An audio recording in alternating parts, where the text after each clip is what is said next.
All right, now that we've talked about DNA and how all the proteins are made, we now need to talk about how exactly DNA is controlling these proteins and how you are getting the characteristics that you have. So where it all began with genetics is we have a monk from the Czech Republic named Gregor Mendel. He is the father of genetics and what we call Mendelian genetics. All right, so this is the first part of genetics we're going to talk about, and it's a little bit more straightforward, easier version of it. So what he did is he used pea plants to determine how traits were passed on from generation to generation, because the traits were easy to see if the plants were a certain color, etc., and the time between generations was fairly short. So he could get through a couple generations of plants before, like, you could do it with humans, right? So there's a few things that we are going to have to remember. So when we're talking about genetic traits, so your hair color, your eye color, for pea plants, how tall it is, etc., these are going to be, each trait is going to be composed of 2 genes, right? Which means we get one from the mother and one from the father. So this is during sexual reproduction. All right, and you can only donate genes that you already have. Okay, so parents can't pass on a white colored flower if they don't have that gene. Okay, and what we're going to talk about is when we see the physical characteristics or how a trait is actually presented, like when you look at the organism, those are what's going to be called our phenotype. And the genes that they have is the genotype. So what we see on the surface is phenotype. The actual genetic composition of it is going to be the genotype.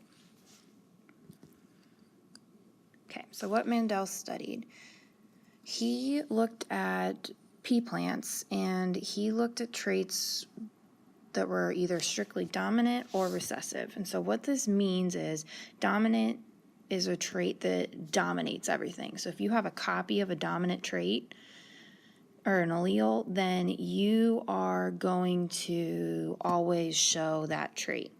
If you have something that's recessive, you have to have 2 copies of it in order for it to show up.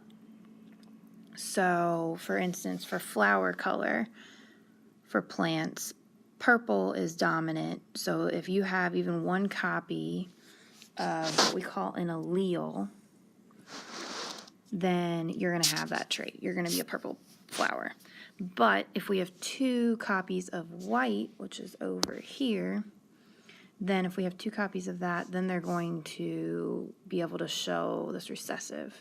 So dominant dominates everything, and it's going to show up. So if you look in this generation, if we took parents that had these and this ends up being our first generation. So what's going to happen is we're going to see all of our dominant traits here. Okay, so whether you have 1 copy or 2 copies of that dominant trait, they're going to show up. So for pea plants, purple flower color is dominant, axial flower position is dominant, yellow, round, inflated pods, green pods, and tall plants. Those are all dominant traits. Okay? So when we go to talk about generation, so what Mendel did is he had what's called the parent generation. So as you saw on that last slide, there was the pea plants that he had that had dominant traits that he was then crossing with ones that had recessive traits, so those white color flowers, etc. And so he would mate these 2 or pollinate them for plants, and he would get then an F1 generation, and then he would then make another generation by crossing or pollinating the plants to get an F2. All right, and so that's just the second generation. And then by the time he hit this point, what he did was self-pollinate the flowers. So he wanted to take just the alleles from this plant and see what traits came out, just the ones from this plant to see what traits came out, etc. And there's a reason for that, which we'll look at. Okay, so the laws that he used, we've already talked about a little bit when we talked about meiosis. And these are the laws of independent assortment and the law of segregation. Okay, because I told you when we hit that was going to be important in 2 chapters or so, and this is where it comes in. Okay, so the law of segregation just means that when you have 2 members of a gene pair, so if we have 2 alleles, they're going to separate from each other when we form gametes, okay? So one allele is going to go to half of the gametes and one allele is going to go to the other. That means that you only have one allele per gamete, all right? And remember, gametes are our sex cells. So basically, if you have, we're in meiosis 2 and we had a copy of a dominant trait and a recessive trait, when you get to making the daughter cells for meiosis 2, that dominant trait, if it's on the left, is going to go to this gamete, and the recessive trait is going to go to this gamete. Okay, so this makes sense since the new generation of organisms needs to get one copy of allele from their mom and their dad. You have to have a cell that are forming that have only one copy of a gene. Okay, so for this instance, this would be the one copy of the gene they have is the dominant allele. On this side, they'd have the recessive one. Okay, so then you'd have the 2 parent ones combining, and then you'd have 2 copies for the child generation. Okay, so that's the law of segregation. Law of independent assortment basically means that these are kind of going to go wherever. So you're not going to have traits always being transmitted together. So if you remember when we talked about it in meiosis, I told you that we had all of our chromosomes and they'd line up. So if we had a copy of a dominant and a recessive of, let's say, chromosome 1, so whatever things are on there, then we'd have maybe then chromosome 2, which carries different traits on it. Let's say the dominant side might come over here, the recessive traits, whatever. So what happens is that these can line up however the heck they want. So we can have them line up like that. But they're going to all independently assort. So you're not going to always have blonde hair, blue-eyed traits going together. Okay, so this is how we get all of our genetic diversity and how it all mixes up. All right, when we go to do all of this genetic stuff, we are going to use things called Punnett squares. These are just diagrams that are going to help us predict different outcomes for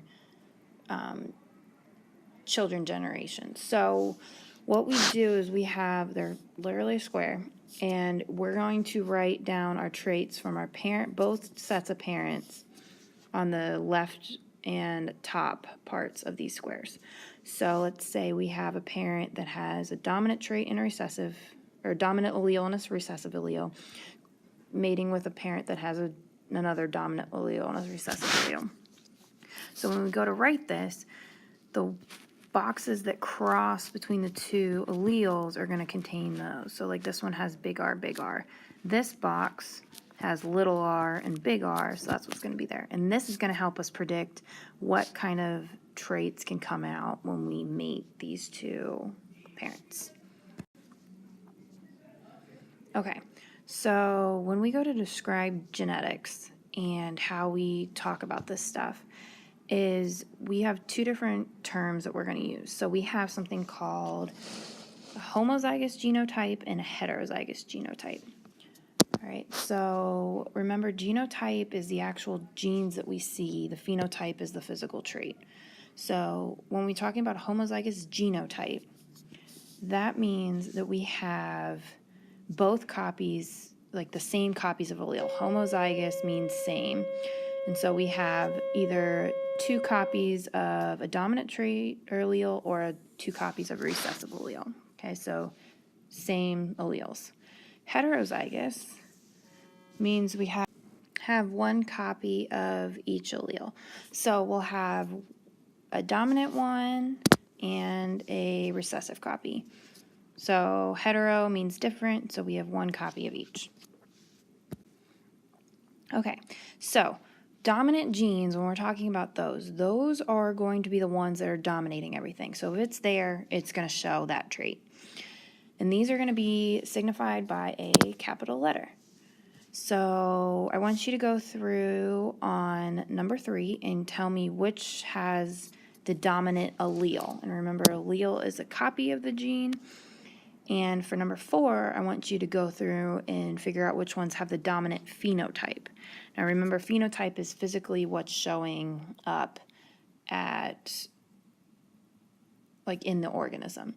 So pause this for a second, do that, and then I'll show you the answers after you unpause it. Okay, so for number 3, you have the ones that have a dominant allele in them are this one, which is heterozygous. This is homozygous. This is heterozygous, homozygous, okay? So those all have a capital letter. The ones that are going to have a dominant phenotype, remember, dominant always shows its trait if it's there. So that means that all of the ones from above all have a dominant phenotype. Okay? Now, when we're talking about a recessive allele, this is going to not show up if we have a dominant allele there. So we must have both alleles there for it to be recessive. All right? So for number 3, I want you to go through and tell me which ones have a recessive allele in them. And then for number 4, remember which ones have recessive phenotype. Okay, so you have to have both copies for it to be the recessive phenotype. So pause it for a second, and then I'll show you the answers. Okay, so the ones on here that have a recessive allele, okay, that means they're either going to be homozygous recessive or they're going to be heterozygous because they'll have a recessive allele. So this one has a recessive allele because it's got the lowercase a. This one has 2 copies of the recessive allele. This one has a recessive allele, so does that one, and this one. Okay, that's a capital I, by the way, with a lowercase I. So the ones that are going to have a recessive phenotype, on the other hand, have to have 2 copies of the recessive allele. So these have to be homozygous recessive. So the only ones out of the ones from number 3 that are going to have a recessive phenotype are little c, little e, and then little g's and little h's. Okay, our ones, this one, and this one are all going to show the dominant phenotype because they have a dominant allele with them. All right, so heterozygous is going to show the dominant phenotype. All right, so what I want you guys to do is you're going to try and use the Punnett square and do these crosses and then bring them into class tomorrow. Okay, so when we're looking at our first practice problem, what you're going to do, your P generation is your parent generation. So I want you to tell me what we have here. So in this instance, we want to cross a homozygous dominant parent and a homozygous recessive parent. Okay, so I want you to write the genotypes for those two for A. The genotypes for F1, that means I want you to take those 2 parents and make a Punnett square. Okay, so if we have a homozygous dominant, which means we're going to have 2 copies of the dominant allele crossed with 2 copies of the recessive allele. And then I want you to write the genotypes that are going to come from this. So fill out your Punnett square and show me what's going to come up. Okay, and then after you do that, whatever genotypes you get in these boxes, I want you to write those out and cross those for your F2 generation. So this is your F1, and then you're going to take people from this one and cross them to get your F2 and give me your genotypes from there. Okay, so go ahead and do that for tonight, and then we're going to talk about it in class tomorrow. And then same thing with practice problem number 2. All right, brown eyes are dominant to blue eyes, so we have somebody that has heterozygous for brown and somebody who is heterozygous for brown. So that means they're going to have a dominant gene and a recessive gene. So then I want you to tell me, once you do your Punnett square with the 2 parents, so if we have heterozygous, what are you going to put here and here and here and here? And then if they can have blue eyes. And then if you can, what percentage. So obviously we have 4, so it's going to be something out of 4. It could be 4 out of 4, could be 1 out of 4, etc. So give me your percentage chance that they have of being blue-eyed. All right, and then do that tonight, and then we'll talk about it in class on block day.